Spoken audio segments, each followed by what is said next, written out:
poet Drake, aka Drizzy, once said, "Started from the bottom, now we're here." And while it's not documented, I think he was talking about our guest, Mark Miller. See, 45 years ago, Mark started from the bottom at Chick-fil-A, working hourly, then making his way up to the warehouse and mailroom, and eventually to leadership at everyone's favorite restaurant chain. Recently, he also started from the bottom of the Rwenzori Mountains in Uganda, and just like at Chick-fil-A, climbed his way to the top. He now lead every day. There are over 1 million copies of his books out there, and he's going to talk culture with us today. He started from the bottom. Now he's here with us on the Aro podcast. Please welcome Mark Miller. Mark, how are you, my friend? I'm fantastic. Thanks for the opportunity. Are you and Drake friends, the rapper? Are you guys pretty good buds? No, not yet. No. But he knows about you. Obviously, that's why he wrote the song. Right. Well, hey, thank you very, very much. This is like a lot of Aro podcast episodes. This is just purely self-serving for me, just to talk culture as we're building out a culture here at Aro. And the way that you have approached this topic is really interesting. We're going to dive into it in your framework. But will you start for me just generally, and I think everybody knows about Chick-fil-A. Will you just talk about the culture within Chick-fil-A? Will you talk really quickly just about that culture, what you've been immersed in, and maybe even how you became a leader within such a strong culture? Well, that feels like a pretty big question. Yeah, Chick-fil-A is an amazing organization, and I'm so thankful to have had a front row seat for many, many years to the building of what I believe is one of the world's great organizations. And I think it actually illustrates what we're going to talk about today. Although I will say that the book Culture Rules that we'll talk about is not about Chick-fil-A. Right. We started that journey with a question: what is universally true about organizational culture? We didn't want to be so bold or arrogant to believe that we had the global best practices. So we went searching for them. We can talk about that in a minute. Sure. What was fun was what we learned as we talked to leaders around the world from 10 countries, over 6,000 people in our research project. What we learned from them is what I've lived at Chick-fil-A for more than 4 decades. So it was very, very affirming and helps explain why Chick-fil-A is such an amazing organization. Regarding how I became a leader, I'm not real sure how that happened. I tried to take advantage of every opportunity that was presented to me.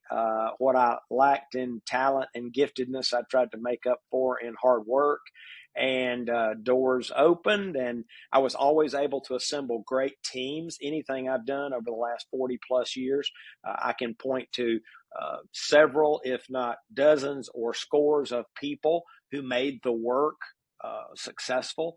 And so I think that's been my philosophy and approach for decades. Let's help the people that I've been entrusted to lead. Let's help them be wildly successful, and that's been a really good strategy for me. Which can be such a counterintuitive thing, because that's promoting somebody else, putting the spotlight on somebody else, and just believing that and maybe and just letting that tide rise your ship as well. Not that that's why you're doing it, right? Sure. Well, somebody asked me a few years back a question. They said, "What's your philosophy of work?" And I thought, I don't even know if I have one. So here's what I told them in the moment. I said, if I had to on the spot look back over my career, I would say I always have a bias to put the smartest people I can find in a room, and great things tend to happen. Now, sometimes those people are internal people, sometimes they're external people, sometimes, and in most cases, they're a blend and they're a mixture, because the internal people understand our context and the external people often have very deep expertise forged over decades of work themselves. And so I'm a huge fan of bringing smart people together and see what happens. Well, it does play out. It's pretty clear. And what's neat about what you said at the beginning of culture, and I want to make sure I heard this right, because it's really, really interesting. You said in Culture Rules, I know you did go, let's go take a deep dive into culture. And so did I hear you correctly say that when you got to the end of it, you realized, hey, this is exactly how Chick-fil-A has been doing it. Did I hear that correctly? Yes. Mm-hmm. That's so neat. What Yes. a neat Now, thing. I will let me quickly say there are still many best practices that we Sure. learned that we're going to use Yeah. to up our game. We spent 3.5 days earlier this year teaching the content that we're going to review here in just a minute to all of the Chick-fil-A operators, all of their spouses, all of the corporate staff, and all of their spouses. So we had over 9,000 people together, and we're students of global best practices on any and every topic. And this is Yeah. just the latest example. All right. You said put smart people in a room. Unfortunately, you don't have one talking to you right now. So I'm going to ask some, so Mark, I'm going to ask a few dumb questions. Will you start at the very basic, just what we hear? I mean, culture is a word. We all talk about, culture, and as if everybody has the same definition for it, but we don't. So how would you just very Yeah. clearly and maybe simply define what culture is? Well, I think that's a great starting point because one of the things we discovered very, very early is exactly what you just said. And we couldn't actually find a generally accepted definition. Many topics you can actually look it up and there it is. And then everyone agrees with that definition. That is not the case with culture. And so we decided let's just create our own point of view informed by all of the work that we did. And we said that, by the way, it is invisible, but that doesn't mean it's not Mm. powerful. And so I Ooh. think you've got to start there. That's one of the challenges leaders have when they try to steward culture, build culture, maintain and protect culture is it's actually hard to get your head and your heart around it because it is an invisible force. Yeah. But to your question specifically, culture is the cumulative effect of what people see, hear, experience, and believe.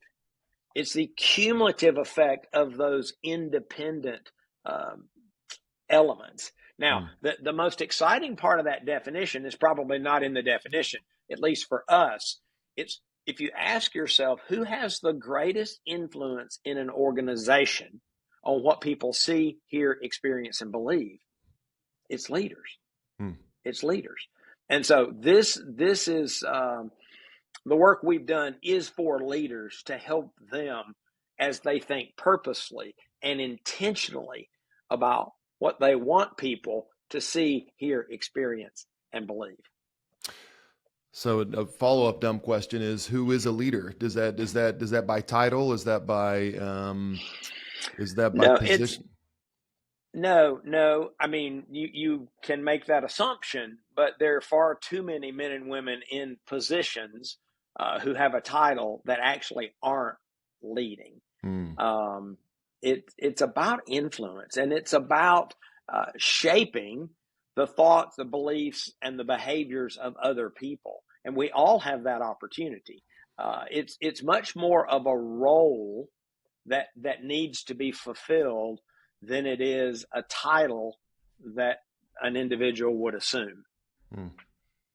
I like that. And when you think about that, if you can shape that culture, that's a role you can step into. I think we share a mutual friend, Clay Scroggins, who talked about leading when you're not in charge. It's something that all of us can assume.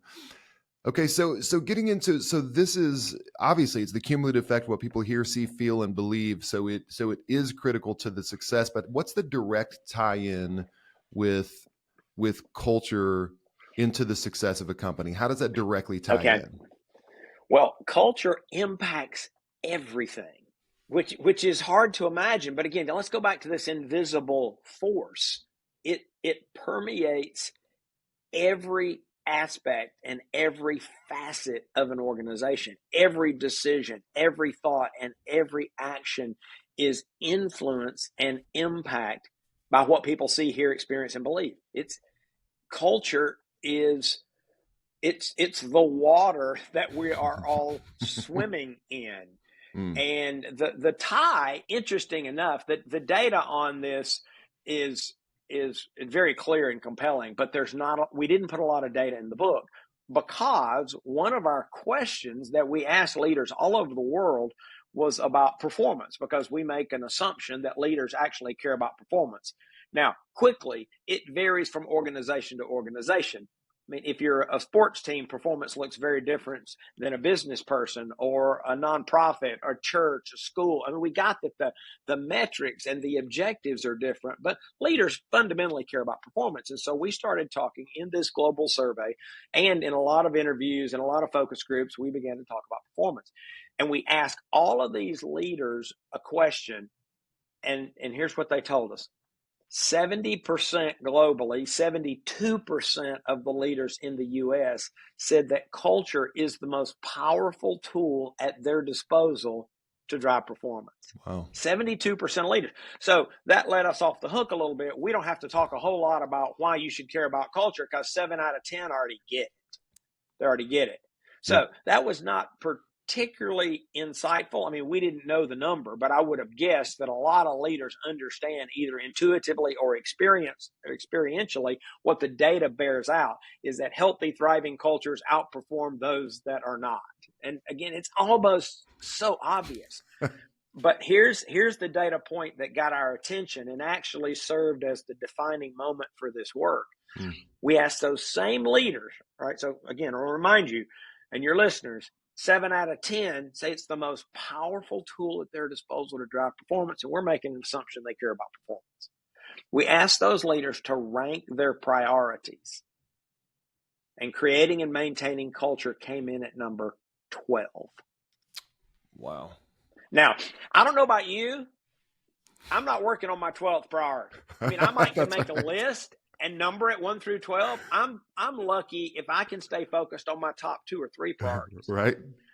And so I would argue this explains why so many organizational cultures are in shambles, is because leaders animate culture or not. Leaders influence what people see, hear, experience, and believe or not.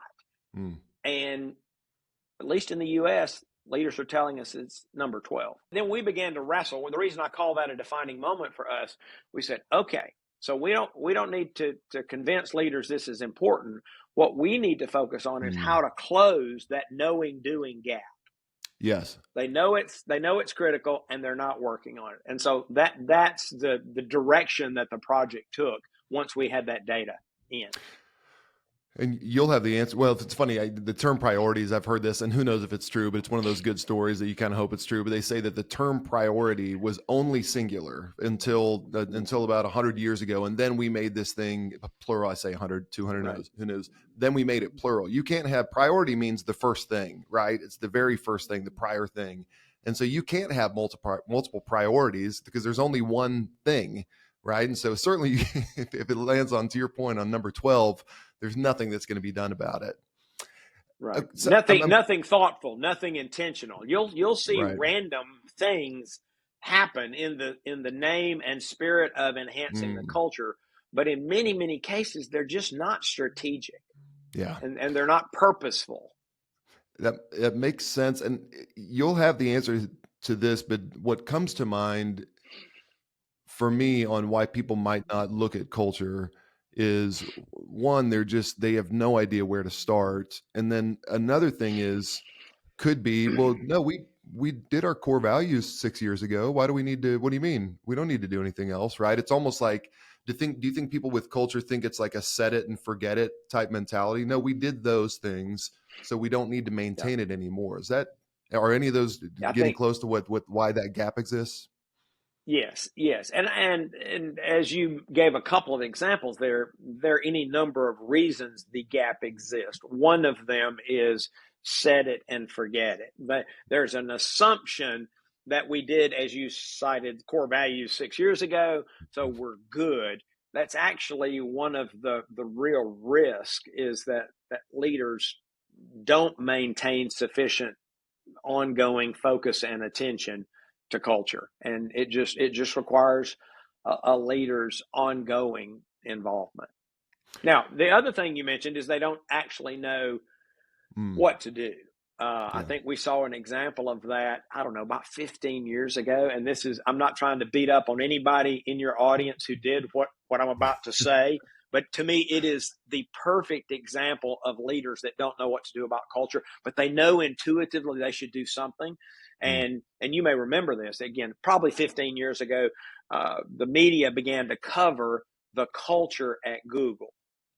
And every profile showcased their ping pong tables. I wish I had been in the ping pong table business, because I think leaders all over the world went out and bought ping pong tables. I go into offices today and I see ping pong tables everywhere. Now, I've never seen anybody playing ping pong. By the way, I have been to Google's headquarters and I have seen the ping pong tables in person. They really exist. And that may have been the perfect, strategic, purposeful, and intentional move for Google. I'm not judging them, but I would tell you there are so many leaders who didn't know what to do, so they told somebody to go buy ping pong tables. That's what happens when you don't think strategically about culture. You end up with a bunch of ping pong tables that nobody uses. That's right. And by the way, it would be very hard to get work done with ping pong table, with the pinging and the ponging going on behind you. So you set out. So what I like about this, and what sounds like legitimately, let's figure out where this stands. And then when you found this, you had this inflection point where you saw this gap. You then set out this this framework, this 3-step framework to go help with that. One, how the heck did you do that? You read the book and it's just it makes so much sense. It's so obvious, but how in the heck did you go formulate that? Because it is pretty brilliant. I want to get into all of those. I'm just curious how you went about even establishing this 3-step framework. All right. So I'll a 2-part answer to that. First is, I referenced this a few moments ago. I had a team of really, really smart people, and we wrestled with this question for months and months and months, maybe for more than a year. We had all this data, we had all these interviews, we had all this information, but I think at the end of the day, it was the fruit of a lot of really, really smart people. But let me tell you what helped us. It was a story about the Navy SEALs. I actually write about this in the book. A few years ago, they wanted to document their mantra. Now, this was their language. And they said that they had been moving at the speed of war, which I actually think is the same speed that much of your audience is moving at. That's right. The difference is they're shooting at the SEALs. And so they call it the speed of war. And but they said they knew they needed to stop and document what was important for the next generation of SEALs, because obviously warfare has continued to change over the years, and they feel like they had learned some things and they wanted to stop and be sure they could pass that on. And the first thing they wrote down was shoot, move, and communicate. Now, let me quickly say, that's not how you build culture. Some people are taking notes now. That's not it. But when we discovered that, we were inspired by the clarity, the simplicity, the directness, the action orientation. Oh, and the fact that it works.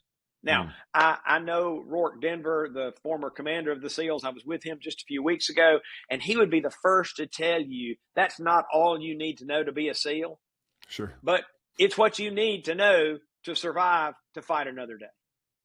And so we said as a team, could we find the shoot, move, and communicate equivalent for leaders when they're thinking about culture? Because so many of them, and it is a complex endeavor, just like being a SEAL, I would assume, is a very complex endeavor.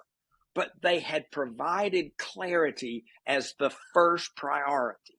And it was succinct, and it was simple, and it was direct, and it was actionable, and it would work. And so we said, could we do that for culture? And that's how we came up with our 3 rules. Well, which is encouraging and discouraging, because it's a heck of a lot easier to write a long dissertation than it is to make something clear and succinct, right? That's very hard to go do that. Yes. So, Yes. I think you're correct, which is why I always try to surround myself with really smart people. Because on the other side of complexity, you can usually find simplicity, but most people abandon the journey before they get there. Now, and I'll also say, and you know this, again, I think most of your listeners know this, there is a risk, because if you take it even half a step too far, the simple becomes simplistic. And if it's simplistic, it's game over, right? It doesn't work, right? If one of those 3 rules for the seals was not right, it doesn't work. And if one of our 3 culture rules doesn't work, or it's not the right next step, you lose. So that's part of the challenge. As simple as possible, and take it no further. Simple, not simplistic. That's really, really good. And you even went the next level, and you made them alliterative too. So you got 3 A's here. So so I want to walk me through, and of all of them, and I'll spoiler alert: aspire, amplify, adapt. Aspire to me is really where I kind of sunk my teeth in, because it was maybe it talked about, we've all gone through mission, vision, core values, all that kind of stuff. The way that you started before that with Aspire, though, will you talk about the first step in the 3 rule framework, which is Aspire? Well, yes. The way we define that is, we say the leader has to be able to share their hopes and dreams for the culture. They have to be able to share their hopes and dreams for the culture. Now, we talked about this at some length, and we debated among ourselves, really? I mean, do we have to state that as the first rule? Well, the reason we ultimately decided to include it is we met far too many leaders who could not share their hopes and dreams for their culture. They just couldn't do it. And some would say, well, it's clear in my head, or it's clear in my heart. And we said, well, it can start there, but it can't stay there. Because to create a culture ultimately requires others to embrace the aspiration and join the leader in making it a reality. And so if they don't know what you're trying to do, then the chances of them purposefully, intentionally, strategically helping you make those hopes and dream a reality, it's pretty close to zero. In fact, they could unwittingly work against you, because they're going to try to guess what the leader wants if the leader's not clear and doesn't tell them what you're actually trying to create. So that feels to me, at least maybe if someone were to tell me to walk through what I aspire for the culture at Aro, it would begin to me probably in a very abstract way. It would start. It would start from so Heath Wilson, who's a co-founder of Aro, people call him the head, they call me the heart, and so again, I would start from probably more of an aspirational, maybe abstract, maybe a little bit more of an emotional, spot of describing what I want that to feel like. So how do you unearth that? How do you encourage a leader when you talk to leaders and say, okay, I need you to do some deep exploration to tell me your hopes and dreams for what this culture is going to look like, the cumulative effect of what people hear, see, feel, and believe? Well, I think it can start in the abstract, but again, you're trying to articulate something clearly, succinctly, in a fashion that is understandable, that people will embrace, and that they can join you in cascading. You ultimately want everyone in the organization to be a champion and an ambassador for the culture. And so, again, I think it can start broad and abstract, to use your term. Sure. But that's when mission, vision, values, purpose, ethos, all these various mechanisms come into play, and leaders get to choose which of those best help you describe the place you're trying to create. And you can choose one of those, you can choose none of those, you can choose all of those. And that's usually a reflection of the leader and how much clarity they want to provide. Again, sometimes I would even go as far as it's a reflection of their personality. Right. But you've got to be able to transfer this. And so how you articulate it matters a lot. And now I do know leaders that can talk for hours about their hopes and dreams. And I would say fantastic. Most leaders, you should be able to do that, Yeah. but boil it down for me. Mm-hmm. I actually found a quote that is not in the book. If we do a second edition, I will add it. Some in your audience know the name Peter Drucker, Sure. the late management and leadership thinker. I would argue the best management and leadership thinker of the last 2,000 years. It's Peter Mm. Drucker, in my mind, no question. Nobody's close. And he was asked a question about organizational aspiration. It was in an interview. I'll give you the essence. Here was his punchline: if you can't put it on a T-shirt, you don't have it yet. Gosh, that's good. Back to the point of clear, simple, repeatable. Now, here's the caution, though, for everybody that's hearing this. We cannot resort to sloganeering. There has to be substance.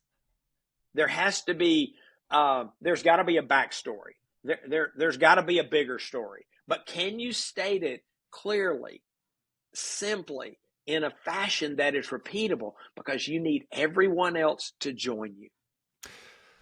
See, and I believe that and as I was reading, it felt to me like we are typically, the traditional model is getting this backwards, where we just go through a checklist and says, let's do mission, vision, core values. Let's just go through and do these things, as opposed to those are tools towards expressing what you want your culture to be, right? So do you think we've gotten these backwards? Yeah, I don't know if they're backwards. I think there are probably a lot of examples we could conjure up about where you may understand what a tool does. Let me say it differently. You may know how to use a tool, but you may not know what it's capable or intended for. Yep. It's like there's nothing wrong with having a purpose statement or a vision statement or a mission statement, but do you understand what it does for you, or what it could do for you, how you might use it? So again, understanding the mechanics of a hammer does not necessarily make you a master carpenter. Yes. So so I don't know if it's a question of backwards. I mean, or you said, are we doing it backwards? It's like, are we using the tools appropriately? I think the answer to that is many leaders are not. Yeah, that makes perfect sense. So once you have Aspire down, once you use those tools at your disposal to very, very clearly articulate it, and I do love what you said about no sloganeering. That's very easy to start making it rhyme and make it sound fun without having anything behind it. You move into amplify. Will you talk about that second step, which is amplify? Sure.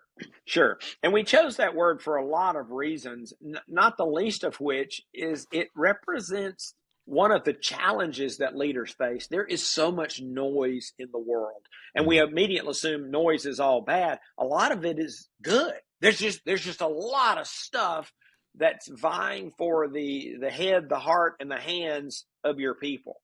And unless we find ways to reinforce the aspiration, to get it above the noise, people don't think it's legit. They don't think it's real. They don't think it's important. They might think it's the flavor of the month if the leader has a past history of moving from one thing to another. It's kind of this too shall pass. And so when you amplify an aspiration well, it's when people begin to realize this is legit, this is not going away. Oh, my leader, our leaders are serious about this, and I need to get on board. Where this reminds me of, I've heard it took Truett, Kathy, everybody knows you say my pleasure at Chick-fil-A now, but didn't it take, I mean, how long did it take for him to say that again and again and again before it finally took? I mean, wasn't it like a decade? Well, he coached us. We have the annual meeting. I think I mentioned that earlier, with all of our folks together.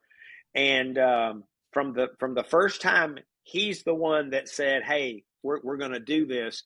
Every year at that event for a decade, he continued to reinforce that.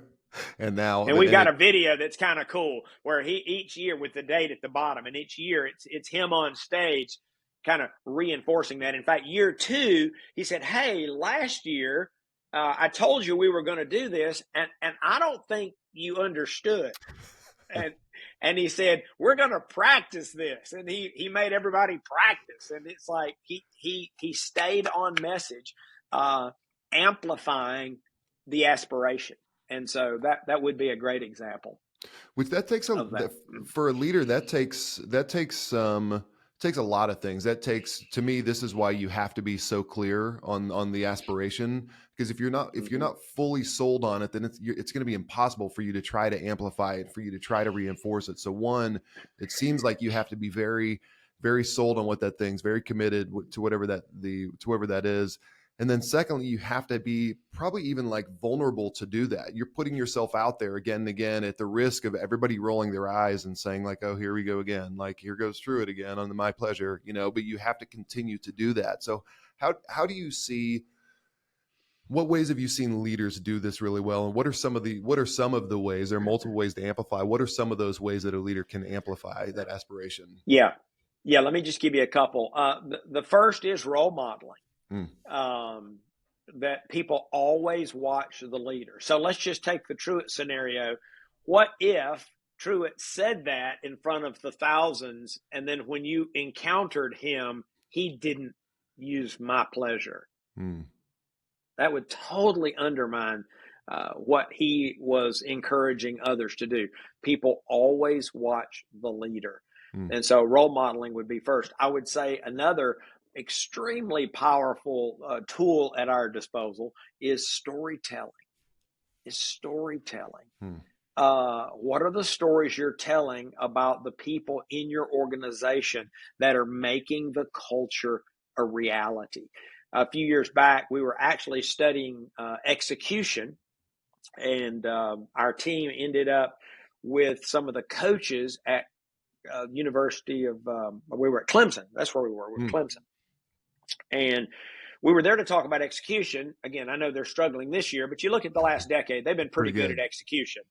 And so we were trying to learn from them. And what we ended up discovering is they were trying to create a culture of execution, which, again, we weren't thinking about culture per se, but the reason I connect these dots is one of their primary mechanisms is storytelling. And they said every time the team meets, they tell a story of someone on the team who is living the values and who is attempting to make their aspiration a reality. And I said, wow, that sounds challenging. And he said, well, which part? I said, well, you guys meet a lot. He said, we probably meet more than you think we meet. We meet a lot. And I said, and you always tell stories about players? And he said, sure. And I said, do you have enough stories? He said, we got 150 folks that are trying to live out the values every day. He said, the challenge is not with enough stories. The challenge is which ones do we tell? Wow. And he said, here's what happens. He said, the more we tell the stories about people living out the culture, the more people strive to live out the culture. Wow. And by the way, I referenced this in the book. Plato said this a long, long time ago. He said, that which is honored in a country is cultivated there.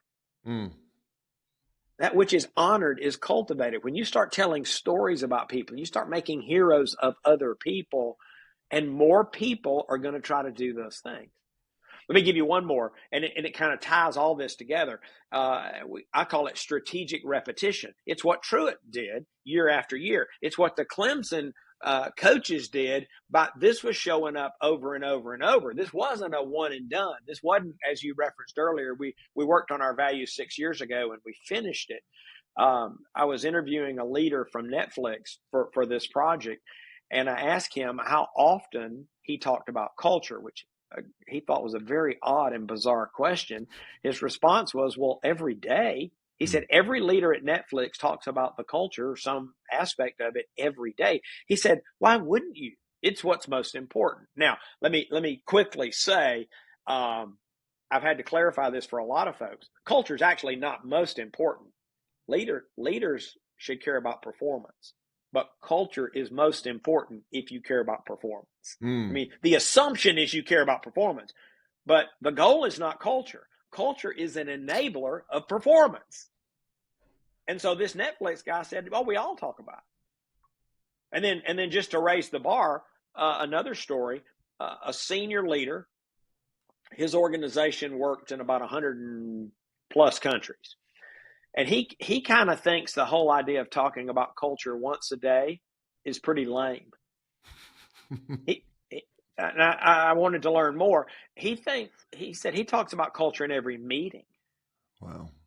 I said, okay, so how does that work? And he said, well, I'm always listening to see if the folks doing the work and bringing the work to the table are linking it to our aspiration. And he said, hopefully they will.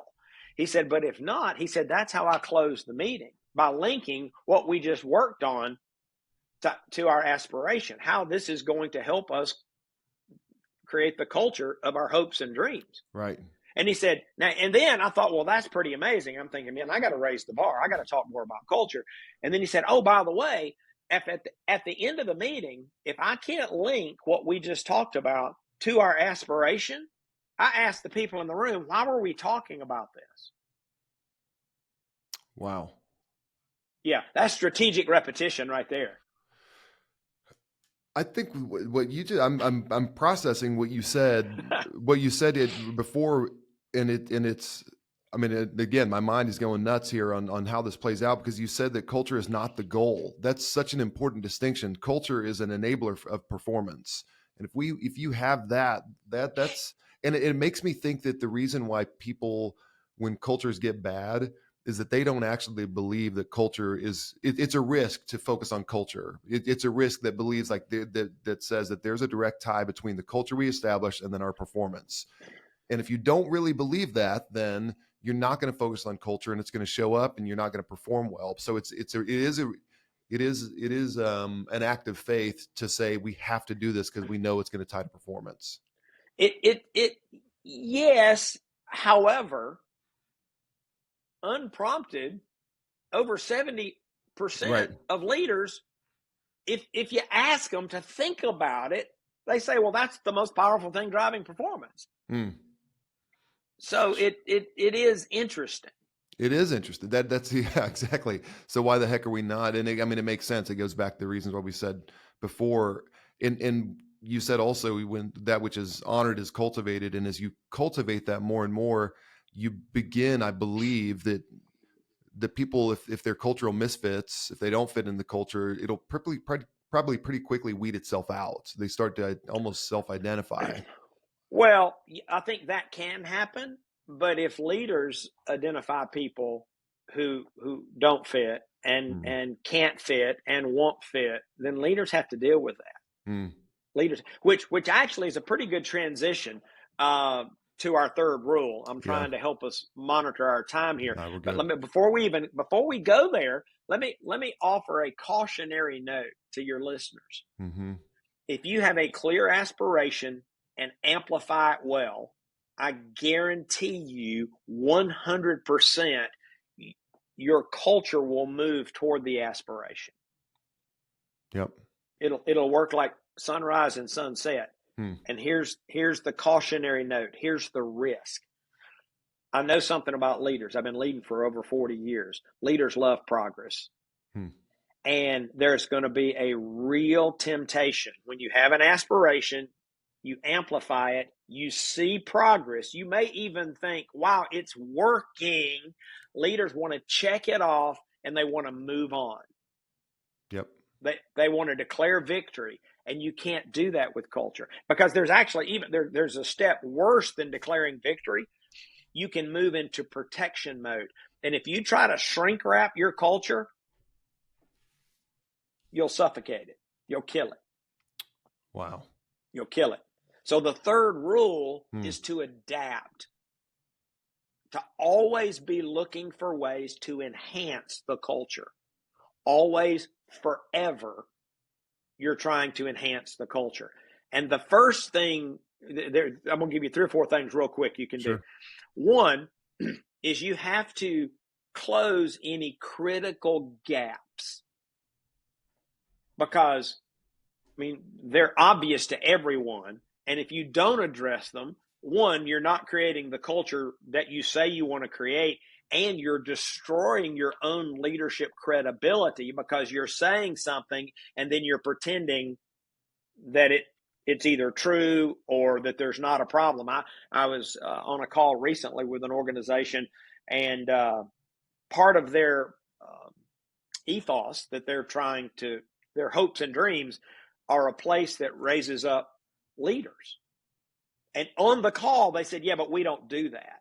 And I said, well, congratulations. And they said, well, why would you congratulate us? And I said, well, a problem well defined is half solved. Wow. So you need to go work on that, because either that or take it out of your aspiration, because you're destroying your leadership credibility to continue to beat a drum. And everybody goes, yeah, we don't do that.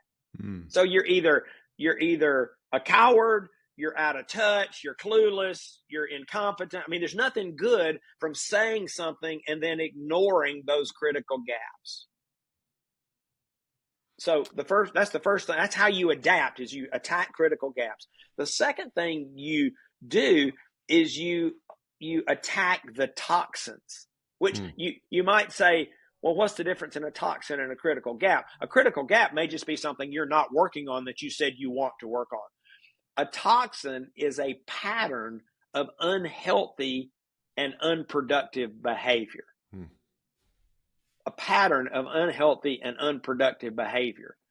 And you have to address that as a leader. Toxins left unchecked metastasize, and they will kill an organization. Wow. They'll kill an organization. But maybe you don't have any critical gaps and you don't have any toxins that are at a level that require immediate leadership intervention. That still doesn't mean you get to declare victory. Two more quick options for you. One is you could double down on a strength, and you do that purposefully and strategically and figure out how to sustain it. And what you will have done at the end of the day is you will have enhanced your culture. In the Chick-fil-A context, for the Chick-fil-A restaurant that says, hey, we want to double down on hospitality. Let's say we're already really good at it, but we want to get even better. Well, when you figure out how to do that purposefully, strategically, and sustain it, you now have an even stronger culture.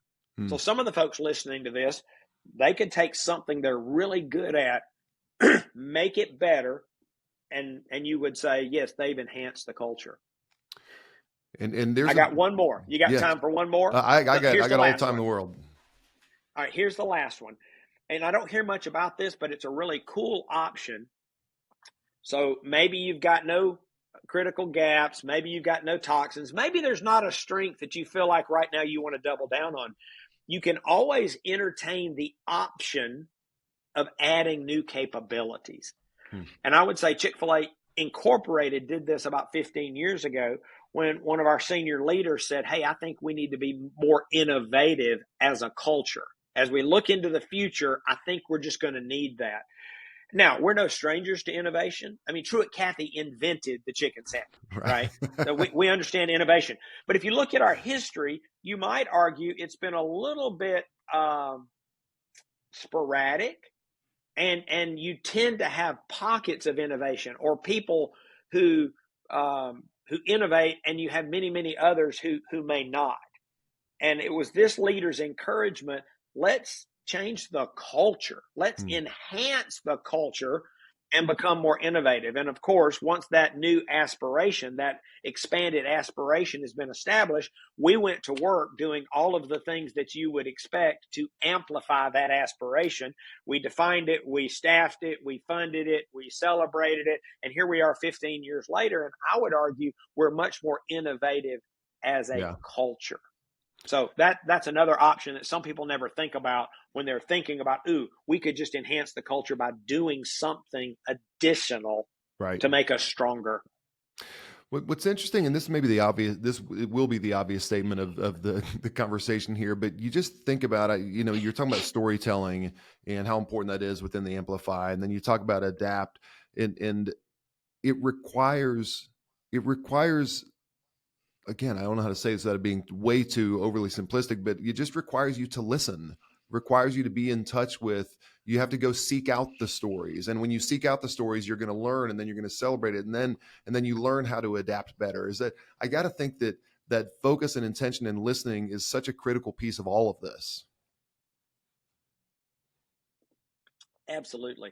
And specifically, I would say when you're talking about adapt, I mean, yes, listen top to bottom Yeah. matters, but you really can't adapt well unless you listen well, because you've got to listen to identify the critical gaps. You've got to listen well to identify the toxins. You've got to listen well to the marketplace and competition to decide, are we going to double down on something? Are we going to add a new capability? I would say listening is the core competency under adapt. And again, it serves the leader throughout the entire journey, but Right. you'll never adapt well if you don't listen well. I had a whole slew of questions after this on applying this towards family culture. So I'm going to make a request right now that your next book is taking all of this and putting it within the framework of family culture, because I think, and just, can you give me 2 minutes on that? Can you translate these principles over to your own family culture? Absolutely. Yeah. I mean, what are your hopes and dreams for your family? And how do you articulate those? And then what do you do to amplify that? Yeah. I mean, from role modeling to storytelling to exposure. You know, if you want your kids to have a global mindset, well, do you amplify that by taking them to Africa and Costa Rica and Mexico and other places around the world? If you want them to have a global mindset and a global perspective, you know, there's, again, it sounds a little obvious in this example, but if that's what you hope and dream for your children, and you don't do that, well, where are they going to get that? They're not going to get that on YouTube, right? They'll get other things maybe, but and then to adapt, to listen well. You know, what's working? Are there toxins? Are there critical gaps? Are there new things that we want to add as a new capability that you discover as a family, as a child matures? And then, I mean, I think it maps, because, you know, a family is an organization in a microcosm. Right. And so I think it tracks perfectly. Well, and it shows. I mean, I just know, even though we're talking organizational culture, I know just even as an observer of your Instagram account, I know that your family culture is played out that way. I saw you're climbing mountains with your son, and it's played out, and that's the kind of thing that sustains over time. So you're the one to listen to for this, for sure. So but that is my request. Just a small request. Write another book, please, and make it, and just apply all these to family culture, because I think that everybody could benefit from that. Mark, we're gonna order a bunch for our team. We're going through a core values discussion in December, and this is going to be required reading for all of us, because it's too important. It puts you in the right framework. It boils it down to a place where you can follow it. So this is just such a good, valuable book for organizations, and I think for individuals and for leaders. And like you said, that's a role, not a title. Where can people go? Will you give us your website, your Instagram, all that stuff, where people can go to learn more about you, learn more about Lead Every Day, and order one of your many books? Okay. Well, thanks for that opportunity first. And I think most importantly, let me give your listeners my cell number. Right. Because if I can serve them as an individual, I want them to be able to get to me. Got it. And so my number is 678-612-8441. I thought you were kidding, Mark. I thought 678-612-8441. Amazing. 678-612-8441. That's I really thought you were joking at first. That's incredible. I love it. That's I'd love to connect with anybody who thinks that maybe I can help. Wow. And then there is Lead Every Day. And let me just do a quick explanation. Yes. I'm not sure when this podcast is going to go live. Right now, Lead Every Day is predominantly a book page for culture rules. mean, there's actually a store attached, but we have been working now for 10 months on the new Lead Everyday site. Wow. And it's going to go live hopefully in the next 30 days. And it is going to be a resource for global leaders. And it's built around 3 user pathways. We said, we don't want this to be about what we're selling. We want this to be about what are your felt needs in the moment. And so 3 user pathways: become a better leader, build a high impact team, and strengthen your organization. And if you need help in any of those areas, we're going to have just lots and lots of resources. So that's coming soon. But right now, Lead Every Day, you can find out more about this book and other resources. That's fantastic. Mark, thank you. You've been overly generous with your time. Thank you for all of your books. Thank you for this. I know Aro is going to benefit from it firsthand. I know all of our listeners will too. So thank you very, very much. And everybody go call Mark. Give him a call 2-3 in the morning, whenever. He's ready for you. Mark, thank you, brother. Thank you Thanks so for much. the opportunity. All right. Bye-bye.